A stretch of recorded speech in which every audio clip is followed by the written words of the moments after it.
Nos acompaña el abogado Anthony Espinosa, con quien vamos a conversar de temas de todo este proceso eleccionario dentro del Consejo Nacional Electoral, y obviamente también vamos a analizar el tema político en Manabí y el país. Anthony, es un gusto tenerlo con nosotros. Buenos días.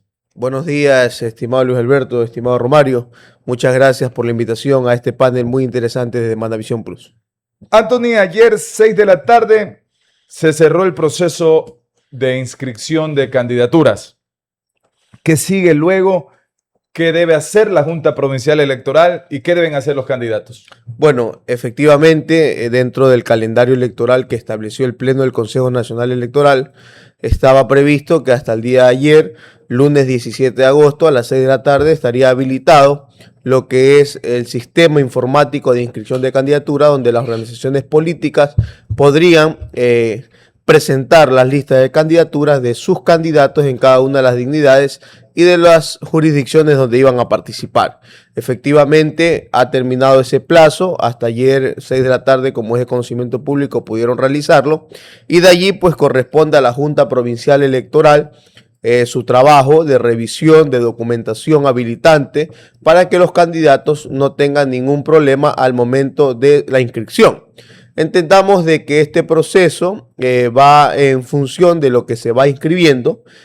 Hay mucha confusión en decir que no se va a saber de candidaturas hasta el 9 de noviembre, si bien el 9 de noviembre es un hito que marca el calendario electoral en función de ya darle a la ciudadanía el listado oficial de candidaturas inscritas previsto en este calendario. Sin embargo, hay candidaturas que van a quedar en firme mucho antes de esta fecha establecida, siempre y cuando hayan cumplido, ya hayan agotado todos los recursos previstos y pues ya queden en firme estas candidaturas. Hemos visto que ya existen candidaturas en lo que es la provincia de Manabí, que ya están en firme y que no van a necesitar llegar al 9 de noviembre para que se establezcan como tal, pero ese va a ser el organismo como el CNE lo va a establecer el 9 de noviembre como tal, estimado Luis Alberto. Anthony, en ese caso, por ejemplo, para que una candidatura esté en firme, ¿qué se requiere? ¿Qué requiere aquel candidato y aquel movimiento político?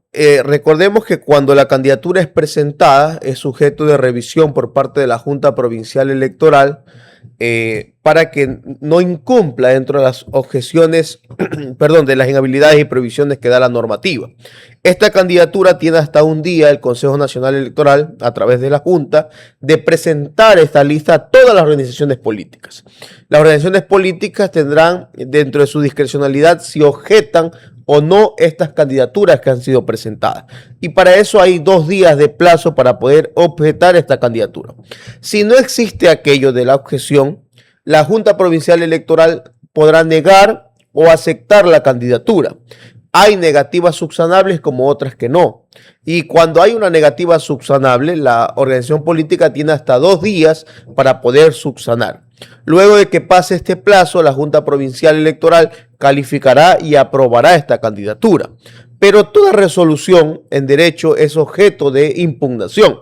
Es decir, que así usted esté calificado, todavía sigue siendo objeto de impugnación por parte de las organizaciones políticas. Y estas querellas administrativas o legales pueden llegar estas controversias hasta el Tribunal Contencioso Electoral. Entonces, cuando no se hayan agotado todas estas instancias y estos procedimientos, no se puede establecer de que esta candidatura esté en firme. Si es que no se impugnó esta resolución administrativa por parte de la Junta Provincial Electoral, a nivel interno, ellos pedirán certificación tanto al Consejo Nacional Electoral como al Tribunal Contencioso Electoral que no existen, que no se han presentado recursos pendientes de esta candidatura, y se podrá decir que recién allí la candidatura A, X o Y estaría en firme. Para lo que dispone la misma resolución, las organizaciones políticas continúen su trabajo, que es abrir el RUC, abrir las cuentas de campaña, las cuentas bancarias, para poder establecer el tema del límite del gasto electoral de cada una de estas candidaturas. Ayer recién hablamos que están ya listos. O sea, ayer están inscritos totalmente, correcto. Pero cada tratamiento de cada candidatura es diferente en función de los plazos, de cómo se subió la candidatura y de qué se ha venido presentando en cada caso como tal. El tema hoy por hoy de la participación de la Junta Provincial Electoral se convierte en el punto central dentro de la delegación. Correcto. Recordemos que la Junta Provincial Electoral es un órgano colegiado que es el que tiene en su responsabilidad el tema de aprobar, calificar y negar las candidaturas. De lo que he podido conocer el día lunes y domingo, como es de costumbre, podríamos decirlo, fueron los días que más hubo inscripción de candidaturas. Hasta el día mediados de semana no había más allá del 10% de inscripción. Pero en los últimos días se subió la mayor información de candidaturas de las diferentes organizaciones políticas, es decir, que entre ayer, hoy y mañana se estaría notificando a las organizaciones políticas de estas inscripciones que se hicieron los últimos días del periodo de inscripciones, y de allí correrán los plazos por cada una de estas candidaturas. Recordemos que el tratamiento es individual por candidatura. Entonces, no es por organización política, no es por cantón, es por candidatura al momento de que la Junta Provincial ha receptado esta información como tal. Anthony, ¿procede, por ejemplo, ver a alguien que no se haya inscrito hasta el día de ayer, verlo como candidato luego? ¿Hay alguna forma de que alguien pueda estar por ahí? Sí existe la forma en función de que si el candidato es objetado o es impugnado, y a nivel administrativo se resuelve de que el candidato podría ser reemplazado, puede llegar Luis Alberto Gines a ocupar el puesto de la persona que dé. Entonces, siempre y cuando sucedan estas controversias, pero si hay candidaturas que corren su plazo legal y no tienen ninguna objeción o impugnación, la candidatura quedaría en firme y no habría forma de que otra persona que no ha estado dentro de los procesos internos de la organización política llegase a estar. Recordemos que la norma es clara, habla de inhabilidades mental, habla de muerte, entonces sí podría llegar o suceder el caso de que alguna otra persona que no haya sido precandidata o candidato podría llegar a reemplazar a un candidato en estos casos particulares. Casos excepcionales, ¿no? Casos excepcionales como está. Recordemos en Manabí la muerte del señor Omar Menéndez, que fue candidato a alcalde de Puerto López, que lo asesinaron una noche antes de las elecciones. Y la organización política esa misma noche puso a la señora Verónica Lucas, que también lamentablemente falleció hace poco, pero la persona que no entró dentro de primarias no hizo el tema de inscripción. La organización política pudo, porque así dice la norma, que por muerte se podría reemplazar la candidatura y efectivamente la señora ganó, que es un caso atípico, pero ganó estando en la papeleta Omar Menéndez. Bueno, caso Villavicencio también pasó, ¿no? Exacto, algo parecido. El tema de Fernando Villavicencio, pero ahí la papeleta sí pudo ser reemplazada y apareció el señor Zurita, a diferencia de Omar Menéndez como tal. Anthony, en las últimas horas ha corrido información, sobre todo en redes sociales, incluso el diario Hoy hace eco en su edición impresa, sobre la candidatura del doctor Marcos Zambrano a la prefectura de Manabí. ¿Él debió renunciar o con el tema de la licencia le basta? Se dice que, siendo él electo por un periodo fijo para rector, debió haber renunciado y que el docente en sí de una universidad o de alguna institución pública sí puede pedir licencia. ¿Bajo qué figura debe ser habilitada la candidatura del doctor Marcos Zambrano? Sí, si bien ayer hubo una noticia que no ha sido verificada por el organismo electoral, en el cual se comentaba de que la organización política Decide había objetado la candidatura del doctor Marcos Zambrano, candidato por ADN a la prefectura de Manabí. Y aquí hay que ser muy claros y desde el tema jurídico, no hay que verlo desde el tema político. Correcto. Si bien el doctor Zambrano es docente de la ULIAN, entiendo que de nombramiento, y por ende participó para ser candidato a rector de esta alma mater y ganó. Sin embargo, hay que ser claros, él gana por un periodo, que es 2026-2031, si no mal recuerdo, pero él al ganar esta elección, ¿cierto? No está exento de lo que habla la norma. La norma dice los que están en periodo fijo, que es el caso particular de él, deberán renunciar un día antes de la inscripción. Entonces, él debió renunciar, es mi criterio jurídico, él debió renunciar al rectorado y como docente que le establece y le da las garantías, las normativas, pedir licencia sin remuneración para participar. O sea, como hacer un candidato. doble trámite ahí. Correcto, porque él regresa a su puesto de docente y allí sí pedir la licencia sin remuneración para poder ser candidato. Hoy nos encontramos a un escenario de que él pidió licencia al rectorado y se candidatizó. Ya dependerá de la Junta, del análisis jurídico que realicen para ver cómo se va a dar el tratamiento de la objeción del doctor Marcos Zambrano. Desde mi punto de vista jurídico, recordemos que si bien las universidades tienen autonomía administrativa, financiera, la autonomía universitaria que se habla, el rector no deja de ser un servidor público, que está también tiene que regirse a lo que dice la ley orgánica de servicio público. Entonces, por más de que él sea una autoridad de la universidad y si tienen la ley de educación superior que les da autonomía a las mismas, no eso lo exenta de también ser un servidor público con periodo fijo. Y la ley es clara en ese sentido y pues ya en su momento él también dará sus descargos a la Junta Provincial y esto se resolverá de mejor modo. ¿Podría esto en todo caso dejarlo fuera de contienda? O sea, si vamos a lo que dice la normativa, sí, porque la normativa es clara, debieron haber renunciado un día antes de la inscripción. Entonces, lo que pasaría en este caso es que la Junta Provincial Electoral pediría el reemplazo en un momento de subsanación a la organización política del doctor Marcos Zambrano. Pero insisto, este es mi criterio, esto es lo que uno analiza en función de la normativa y del marco jurídico vigente del país, pero a la final hay otras cosas que no las sabemos porque ellos son los que presentan los descargos ante el organismo electoral y las controversias se analizarán. Si no es de ese modo, recordemos que pasará al Consejo Nacional Electoral si es que vuelven a impugnarle la candidatura cuando haya una resolución, o esta controversia podría llegar hasta el Tribunal Contencioso Electoral y el mismo tribunal tendrá 15 días para poder resolver este caso. Son las 7 de la mañana con 18 minutos, tiempo en todo el país. Vámonos al lado ya del análisis en sí, en el tema político. Interesante tema para que también lo que hemos tratado, ¿no? De los pasos a seguir y todo lo que se viene luego con las candidaturas, aprovechando obviamente la experiencia de Anthony en temas electorales. Pero ahora vamos al tema político.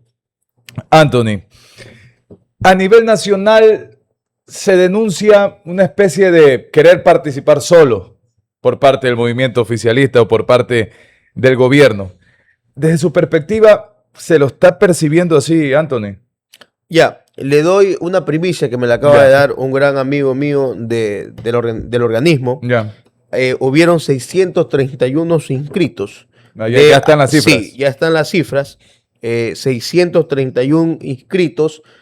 O sea, dignidades que se inscribieron a nivel de la provincia de Manabí, y ese es el reporte que podría tener, ya no podría alterarse porque ya terminó este periodo de inscripción como tal, estimado Luis Alberto. Bueno, ahí está, 631 inscritos en Manabí. Correcto. Bastante, ¿eh? Sí, creo que hicieron primaria, si mal no recuerdo el reporte, alrededor de 700 dignidades o 700 candidaturas, es decir que estamos hablando más allá de un 80% de inscritos, que habría que verse también el por qué. No hicieron muchos alianzas, otros no lograron inscribirse, otros no lograron tener la información para poder llegar a la inscripción, y hay algunos factores que se pudieron dar al momento de aquello. Anthony, antes de la pregunta que le planteaba a propósito del tema de las primarias, ¿funciona eso, Anthony?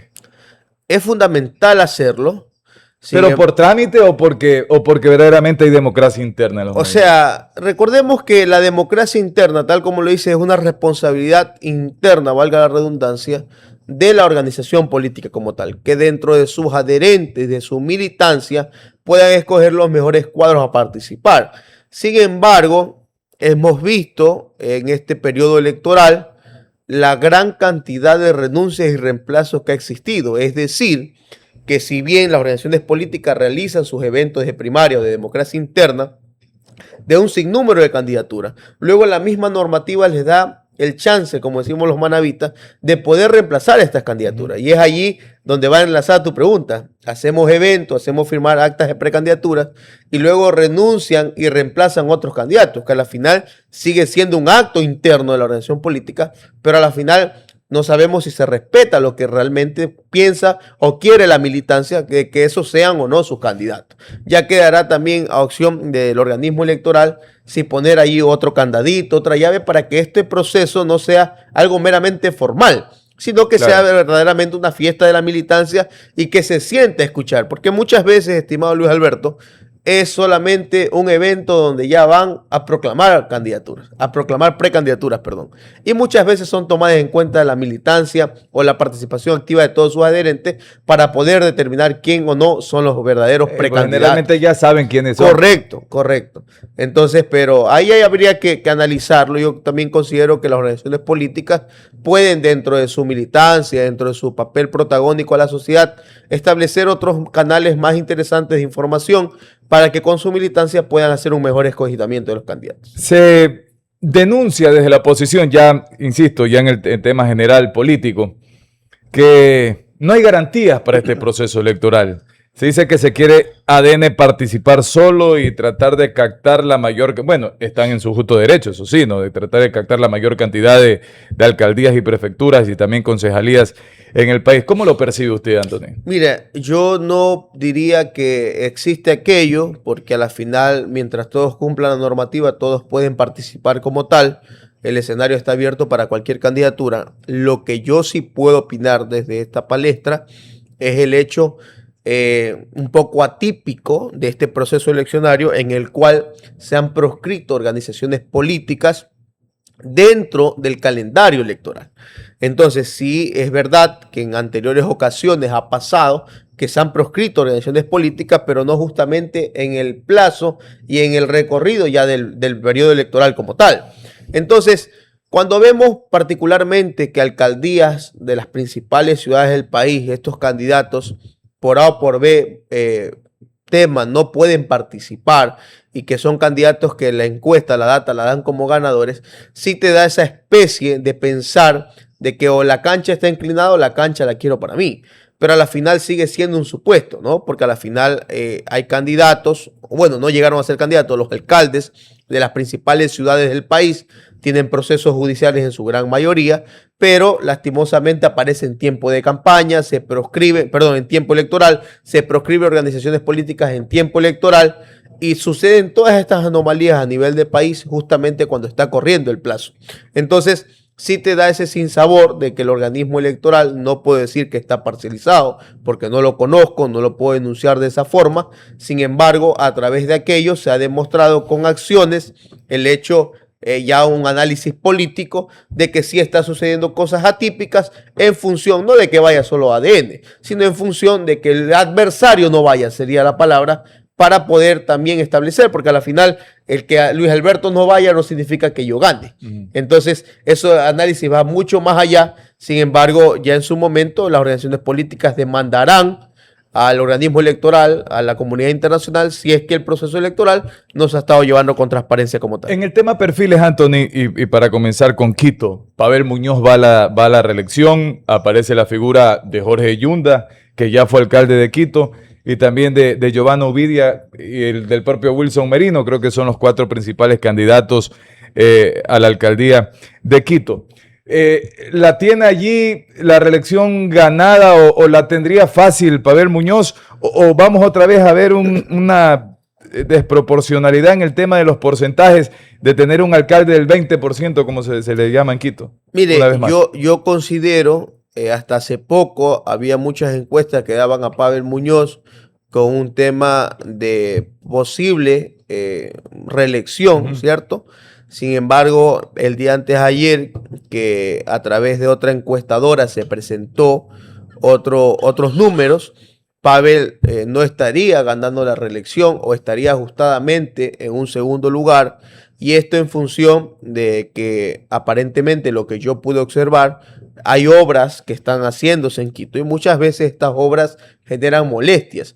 Entonces muchas veces la gente o no comprende o lo toma desde el otro lado de óptica, es decir, cuando ya van a la reelección es que están haciendo obras. Y tal vez son a estos tiempos cuando recién los procesos de contratación han terminado el primer trimestre y se comienza a establecer la construcción o la generación de aquellas obras que necesita toda ciudad. Sin embargo, no hay en esa encuestadora, a pesar de que el número uno es no sabe o no contesta. El segundo lugar lo tiene Pavel Muñoz como candidato del Partido Socialista Ecuatoriano. Entonces, No existe todavía un panorama a nivel de Quito que podría establecer si es que con esa votación baja que ha tenido Pavel Muñoz podría nuevamente captar la alcaldía de Quito, o algún otro sector, algún otro actor podría capitalizar esa votación para poder llegar a la ciudad capital como alcalde. ¿Y a quién podría encaramarse? ¿Yunda? Bueno, ahí tenemos a Jorge Yunda, está el concejal Merino, está el ex consejero Guardera, si no me equivoco. Entonces hay unos candidatos, está la niña Ovidia de ADN. Entonces recordemos que no estamos aún en periodo de campaña electoral. Esperemos, como yo le decía ayer a un gran amigo, esperemos primero que las candidaturas queden en firme, porque cualquier cosa puede pasar de aquí a que se haya establecido cuál es el listado oficial de candidatos, para poder recién allí analizar. Si bien análisis se ha hecho desde primaria, no digo que esté mal, pero ya como está el panorama, esperemos que las candidaturas estén en firme para poder establecer estos canales de información como son las encuestadoras. Se ha abierto el debate también, Anthony, a propósito de lo de Quito, que es un tema bastante particular, con bastantes candidatos y la dispersión del voto, de una especie de reforma en su momento para establecer segunda vuelta electoral en las seccionales. ¿Cuál es su opinión sobre el tema? Bueno, no había escuchado el tema, voy a ser muy sincero, no había escuchado el tema. Sin embargo, no considero que exista una segunda vuelta en las elecciones seccionales, más que todo en estos actuales momentos donde atraviesa el país económicamente, porque usted sabrá, estimado Luis Alberto y estimado Romario, el hecho de que hacer un proceso eleccionario gasta el Estado ecuatoriano muchos millones de dólares. Entonces, establecer segundas vueltas para elegir un alcalde entre dos personas, entonces sería para mí un gasto innecesario cuando la ciudadanía, por más o menor votación que tenga el candidato, se ha ido por una opción y ha establecido que ese es su candidato de preferencia. Entonces yo no consideraría que el Estado debería gastar otros recursos para establecer segundas vueltas, porque también hay que establecer mecanismos. Habría que establecer en qué cantones, con qué porcentajes. Entonces, son otras reglamentaciones que debe realizar la legislación ecuatoriana para trabajar en función de aquello. Entonces, es muy innovadora tu pregunta, el análisis de quien lo haya presentado, pero sin embargo, hoy a priori de cómo está la situación, yo me voy más por el tema económico. O sea, yo no pensaría en una segunda vuelta en el país para elecciones seccionales, porque imagínate una parroquia que tenga junta parroquial 1000 votantes y que el otro haya ganado por 2, 3 votaciones y vayamos a una segunda vuelta electoral por esa junta parroquial. Entonces habría que establecer los mecanismos. Si entran todos principales. Exactamente, ¿no? Si solo es para alcaldías, solo es para prefecturas, entran las juntas parroquiales, los concejales, por ejemplo, no entrarían porque serían pluripersonales. Entonces habría que establecer estos mecanismos y es un aporte interesante a la legislación ecuatoriana para poder establecer estas nuevas reformas que se aspiran a hacer. Vamos en el tema de Guayaquil. Regresa Cynthia Viteri a la palestra política. Las izquierdas prácticamente se han dividido con Mónica Luzárraga y con Fiorella Icaza, que aparece ahora como la figura del correísmo o la candidata de Aquiles Álvarez. ¿Cómo analizas esa elección y también con la presencia de Roche del Partido Social Cristiano? No, es muy interesante lo de Guayaquil.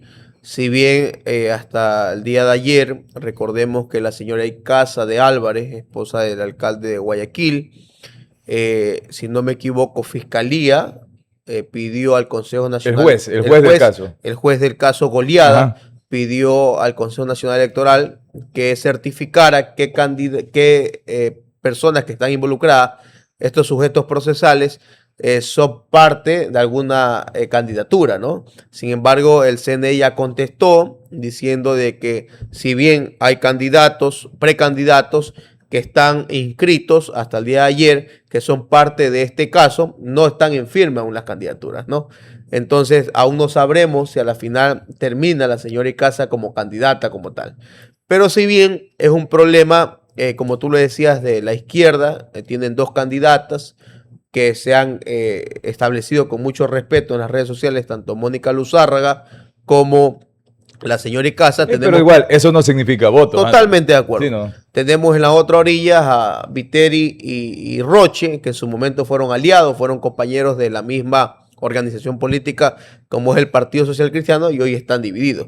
Entonces tenemos una votación dispersa, se podría decir, porque recordemos la votación del correísmo, la última vez que les permitió ganar la alcaldía con Aquiles Álvarez y quitar la hegemonía social cristiana por más de 30 años en Guayaquil. Entonces, vemos hoy día al exalcalde Nebot, que ha salido nuevamente a las calles, que no ha salido ni para presidenciales, ha salido nuevamente a las calles a pedir el voto, aunque no es momento del periodo electoral, pero ha salido a acompañar a Andrés Roche para poder establecer que esa es su candidatura y que todo el modelo social cristiano va a ser respaldado por él. Y una Mónica Luzárraga que si bien tiene todo el aparataje de la izquierda, pero sin mayor representación política electoral. Porque recordemos algo, que la votación del correísmo se debe o se añade a Rafael Correa como tal. Entonces, no lo digo yo, lo dicen los números, lo dice la data y lo dice las propias encuestas que lo hacen. Entonces, si tenemos dos candidatas que dicen ser de esta ala del progresismo, como Luzárraga y como Icaza, no terminará perjudicándole sino más a las dos. Y tenemos a dos candidatos de derecha, que si bien la señora Viteri fue cuestionada por su administración municipal, es un rostro que igual la ciudad recuerda como su alcaldesa, como la persona que llevó las riendas para mal o bien, y un candidato como Roche, que fue parte de la administración municipal del alcalde Nebot, que hoy intenta posicionarse como esa nueva cara social cristiana para los guayaquileños. Esta jugada política de mover a Olsen e insertar a Viteri, ¿qué le parece por parte del gobierno? O sea, primero hay que decirlo que es legal. O sea, es procedimental porque mucha gente lo torna de otra forma, ¿no? Si bien el tan llamado camisetazo que nosotros vemos a nivel del país ha sucedido en Guayaquil, en Quito, en Manabí y en todos lados del país. Y siempre. Entonces, primero es decirle a la ciudadanía que es un tema legal, de que si bien el señor Olsen hizo sus primarias para la alcaldía de Guayaquil y luego fue reemplazado por la señora Viteri, es decir, de que tuvieron que haber renunciado ambos a la organización política y a la dignidad por la cual participaron en sus primarias para poder aceptar la precandidatura en la nueva dignidad, en este caso el señor Olsen a la alcaldía de San Borondón por el mismo movimiento, y la señora Viteri tuvo que renunciar a las primarias de la alcaldía de Guayaquil al Centro Democrático para poder aceptar la candidatura de ADN en la misma ciudad de Guayaquil. Entonces, ese escenario que vemos ha pasado en muchas ciudades, pero no son ciudades mediáticas, no son ciudades principales, pero eso ha pasado hasta con miembros de juntas parroquiales que se encontraban en un movimiento y hoy están en otro. Pero eso es totalmente legal como tal. Hablemos de la prefectura de Manabí. Y si bien es cierto que en todos estos análisis hay que decirlo, Anthony, lo que usted ha venido reiterando, todavía no están en firme ciertas candidaturas, pero analizamos el escenario actual. Última elección presidencial, 67%, 33%, Luisa González 67%, 33% por allí el presidente Noboa. Lo propio pasó en una consulta popular, 70-30. Hace 3 años, en cambio, 42% Orlando, 32% por allí Casanova. ¿Es invencible el correísmo en Manabí? ¿O hay como ganarle por parte de Marco Zambrano o de Agustín Casanova? Bueno, volvamos al tema legal. Entiendo también, porque fue público la noche de ayer, por la misma candidata que fue objetada. Por ADN, ¿no? Por ADN, por parte, creo que de la presidenta de la Asamblea Nacional, Michelle Mancheno, que también es parte de la directiva del Movimiento Acción Democrática Nacional. Entonces, es una candidatura que no está en firme, ni tampoco la del doctor Marco Zambrano. Entiendo que la única que está en firme es la del ingeniero Agustín Casanova, que va por la Alianza Unidos para Progresar entre el Partido Social Cristiano y Caminantes. Entonces, es un escenario que se me parece mucho al escenario del 2019, cuando llegó Leonardo Orlando contra dos personas fuertes, que era el ingeniero Jaime Estrada Bonilla y el ingeniero Clemente Vázquez. Porque debemos entender algo, el correísmo tiene su votación más allá de un 30% a nivel de Manabí, que se ha sabido sostener a pesar de los problemas internos que tienen como organización política. Tenemos al ingeniero Casanova, que sale con buenos ojos de Portoviejo hacia la provincia de Manabí, que si bien tuvo ya una candidatura perdida, pero ya tiene su nombre a nivel de la provincia, que puede establecer otro tipo de conversaciones y conexiones para poder establecer una posible candidatura fuerte y peleable ante las demás candidaturas. Y si bien el doctor Zambrano es una figura representativa por su nombre, pero el vehículo que lo acompaña no está en sus mejores momentos a nivel de Manabí. En los últimos estudios se hablaba de que había un 68% de rechazo a la gestión del presidente Noboa. Entonces, estratégicamente hay que ver cómo convierten ese 68% en contra de una administración presidencial. ¿Lo puede hacer, Anthony? Se puede hacer, se puede trabajar. Recordemos que muchas veces en Manabí, no estos últimos años, pero siempre Manabí votaba en contra de quien estaba de presidente, ¿no? Y no era algo contra él, sino que votaba siempre por nombres. Entonces hay que ver si el doctor Marcos Zambrano puede establecer que su nombre sea más fuerte que el vehículo que lo lleva. Entonces, si bien él puede convertir ese 68% que tiene contra la administración del gobierno nacional del presidente, y lo puede establecer que con su nombre pueda bajar y pueda solventar algunos votos como tal, que él necesita para ganar la prefectura. Sin embargo, tenemos más sólida una estructura como Caminantes, que tiene candidato en la mayoría de sus cantones, que ha venido trabajando, y el correísmo, que también tiene una estructura bastante sólida, y que yo siempre he dicho con todo el cariño y el respeto, una cosa es que la candidata sea Luisa González y otra cosa es que sea otra persona. ¿Y por qué lo digo esto? Porque el correísmo deja la administración de la prefectura provincial. Entonces, la persona que vemos allí, por más de diferencias que haya tenido con su organización política, el común manabita, el ciudadano, ¿no?, identifica a Leonardo Orlando como correísta. Entonces va a ser un balance de su administración, del que sale y del que quiere optar la prefectura nuevamente por esa línea o por esa corriente política. Pero Luisa González tiene allí un adendum más o una chispa más que le coayuda a ella como persona, porque recordemos que ha sido candidata presidencial, se ha recorrido esta provincia, ya tiene un nombre implantado. Recordemos que Leonardo Orlando, cuando llega a la prefectura de Manabí por el correísmo, era una persona nueva que no había tenido escenarios políticos, si bien había sido parte del gobierno de Correa, pero no había participado en una lid electoral. Luisa González ya ha recorrido esta provincia, ha participado en 2 elecciones presidenciales, si bien no le ha alcanzado la votación al correísmo para ganar, pero a nivel de Manabí tienen su votación fuerte. Entonces, habría que ver en este escenario bastante interesante de estas 3 candidaturas que yo creo que son las más opcionadas. Pero nos olvidamos de una, ¿no? La de Jaime Estrada Medranda. ¿Podría haber fraccionamiento de votación ahí? Bueno, hasta donde sé, el señor Estrada Medranda no inscribió. No inscribió. Hay que dejar, hizo primaria, hay que dejar claro, ¿no? Y ahí está el resultado. Si tenemos 631 candidaturas de más de 700 primarias, es porque algunas no se inscribieron.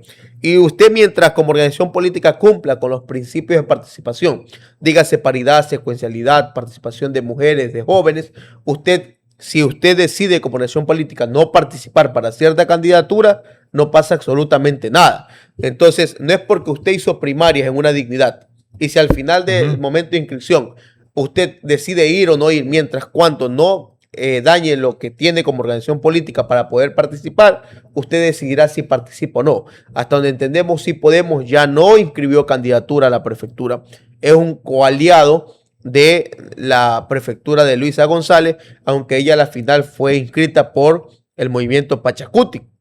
Entonces, porque había otros movimientos con los cuales tuvieron acercamientos, pero no habían hecho primarias para aquello. Entonces, hay que ver también ese desgaste y hay que analizar, porque Portoviejo, la provincia de Manabí, no tiene esa conexión con el movimiento indígena que es el Pachacutic. Entonces, si bien en su momento, cuando fue aliado del correísmo, allá por el 2004-2005, ganaron algunas candidaturas en la provincia de Manabí, pero hay que ver, Luis Alberto, y haciendo el análisis, es interesante ver cómo la estrategia de los correístas van a establecerse en función de diferentes números.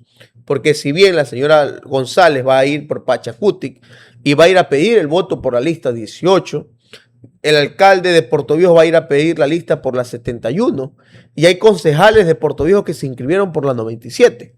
Entonces, es interesante este panorama electoral. Pero que puede confundir al electorado. Porque va a terminar confundiendo al electorado y yo creo que ahí debe haber una estrategia bastante interesante comunicacional que esperamos ver porque tienen la máquina electoral y la máquina de poder establecer estos canales, pero tienen otros candidatos que han venido por su misma línea, establecen con su misma candidatura y su mismo número. Entonces, a la final el electorado se podrá confundir, podrán ganar ese espacio las otras personas que están de candidatos y a la final yo creo que entre estas tres personas estaría disputada lo que es la prefectura de Manabí. Abierta la posibilidad. Abierta, ¿no? Para mí la posibilidad para cualquiera, porque hasta hoy hay dos candidaturas que no estarían en firme, que era el mismo doctor hoy Marcos Casanova Zambrano. está... Hoy Casanova sería el único candidato en firme y las organizaciones políticas pues con su reemplazo. Porque si bien objetan las candidaturas, entendería yo que aún la legislación les permite poder reemplazar la candidatura tanto de la señora González como del doctor Marcos Zambrano. Está bastante interesante el diálogo, que el tiempo ha pasado rapidísimo, Anthony. Un último tema de muchos que obviamente se quedan. Tema de Portoviejo. No pudo inscribir la candidatura el alcalde actual, Javier Pincay, que era su pretensión de ir a la reelección. Ya no va a poder hacerlo así. Tiene su candidato, que es Héctor Párraga. Aparece la figura de Caminantes, que intenta retomar el control de Portoviejo con María José Fernández. Está el gobierno con Leonel Muñoz. Aparece también la figura del doctor Juan José Peña, también de Isaac Avellán, Mauricio Navia, algunos candidatos a la alcaldía de Portoviejo. ¿Qué puede pasar en Portoviejo? ¿Podría ser el momento del correísmo en Portoviejo? ¿Podría ser que Caminantes retome el control de la ciudad? ¿O los votos de Javier Pincay serán endosables a Héctor Párraga? Mire, yo considero aquí la única persona, no dicha por mí, está dada en la data como tal del país, a quienes se dedican a hacer encuestas. La única persona que ha podido posicionar su nombre, su insignia y que puede endosar votación se llama Rafael Correa desde otro país. Esa es la realidad. Recordemos que muchos alcaldes y prefectos que han ganado no pudo acá, ¿no? Exactamente. Entonces, en las últimas elecciones con Byron Josa, recordemos que es difícil, incluso autoridades que hemos visto que tienen su aceptación por las nubes, porque han hecho una excelente gestión como el ingeniero Casanova, es difícil endosar la votación para una lista de concejales, para un alcalde cuando ya se te termina tu periodo. Yo lo que considero que aquí vamos a ver un juego bastante interesante de cómo tú convertir la votación en contra del otro para que pase a mí. Tú me decías algo interesante, será la hora del correísmo que gane la alcaldía. Lastimosamente no la ganó en sus buenos tiempos con Félix Alcíbar por 2 ocasiones en el tema de la bonanza del correísmo. Pero hoy no te puedo decir que el escenario ha cambiado, pero a la final sí tiene mucho más rechazo la persona que está administrando el país, y hay que ver cómo convierte el candidato del correísmo ese voto desertado que está ahí, ese voto de rechazo hacia un presidente, establecerlo para acá. Pero muchas veces, y es lo que a veces la gente que está en política no lo entiende, o la gente del común ciudadano tal vez los dispersa, que si yo estoy en contra del presidente Noboa, no estoy a favor del candidato correísta. Entonces, hay que establecer esa votación dispersa para dónde va. Un voto cruzado ahí, ¿no? Entonces, tenemos allí una candidata como María José Fernández, que viene hace 1 año y medio, no puedo decir en campaña porque no es el término, pero viene recorriendo a través de una causa, viene recorriendo los sectores de la ciudad. Con este tema del hospital del niño. Con este tema del hospital del niño, que es una causa, que son las que mueven realmente el corazón y la sensibilidad ciudadana. ¿Le está resultando eso? Bueno, ya tiene 1 año y medio, yo no siento de que se ha terminado de posicionar como tal, porque a la final hay otras candidaturas. Entonces, es difícil, si bien todo el mundo se une a la causa de María José Fernández, pero cuando ya mutas a una candidatura como persona, como movimiento, hay que ver los resultados que ellos lo deben de tener, cómo esa ciudadanía que estuvo con ella a través de esa cosa, si migra o no a su candidatura, si se apodera o no de la candidatura de María José en función de respaldarla ahora que ella es candidata. Entonces, porque hay otros que recién van a iniciar su camino. Entonces, si bien todos los hemos visto reunidos con actores sociales, con gremios, con organizaciones, con barrios, pero a la final hay que ver qué tanto logran conectar con una ciudadanía que a la final había un porcentaje alto que esperaba la participación del señor alcalde a la reelección, que hoy vemos que las posibilidades se agotan o por decir casi nulas. Entonces tenemos candidatos, como tú le decías, como Juan José Peña, que es un joven médico, que si bien va por la línea del correísmo, hay que ver si logra capitalizar esa votación del correísmo a su nombre. Porque como no se sabe por qué línea iba el correísmo, por qué candidato iba el correísmo, capaz y esa votación ya se dispersó y hoy está apoyando a otros candidatos que ya con tiempo hicieron su recorrido. Pero hay mucha gente que no tiene todavía su candidato. Y hay muchos candidatos como Leonel Muñoz, que hace poco Denis está Guillén recorriendo. se me escapaba, Denis ¿no? Guillén por parte del Exud. Entonces, son candidatos que se pueden todavía, tienen mucho tiempo para poder trabajar y poder captar esa votación dispersa que tiene Puerto Viejo, el mismo candidato Párraga que ha salido. Hay que ver si logra conectar con esa ciudadanía que Javier Pincay tiene. ¿Tenía mejores perfiles el alcalde Pincay o Párraga era el mejor ahí? Bueno, yo no lo podría saber si Héctor era el más o no opcionado No, por pero parte desde de la que se gente ve de desde él. afuera, ¿no? Sin embargo, yo creo que... Porque se hablaba, por ejemplo, de Miguel Roldán. Bueno, se hablaba de Miguel, Isabel Guillén. correcto, algunos precandidatos por parte de la línea de él, pero ellos me imagino que establecieron algún espacio para poder establecer quién podría ser el mejor cuadro para la candidatura a alcaldía y pues ya resultó que fuera ¿Está abierta la elección Héctor en Puerto Parra. Viejo? Yo creería que sí, es mi percepción. Sin embargo, hay un adelanto interesante por parte de María José Fernández, que ya ha venido trabajando, pero a la final del día vemos cómo se van a ir jugando las cifras en función de que si hoy estoy primero, mañana no puedo estarlo, porque así es este juego dinámico de la política y de las elecciones. No siempre que va primero termina de primero. Entonces a veces hay muchas sorpresas. Si vemos la última elección, la votación se concentró en 2 personas, que fue Javier Pincay y José Miguel Mendoza. Si vemos la anterior votación, fue abrumadora la reelección del ingeniero Casanova. Y si vemos la anterior, también se concentró entre Agustín Casanova y Félix Alcivar. Esa sí fue apretada. Entonces fue más apretada. Entonces, y recordemos que en esa elección Félix Alcivar era ganador casi hasta el día de las elecciones.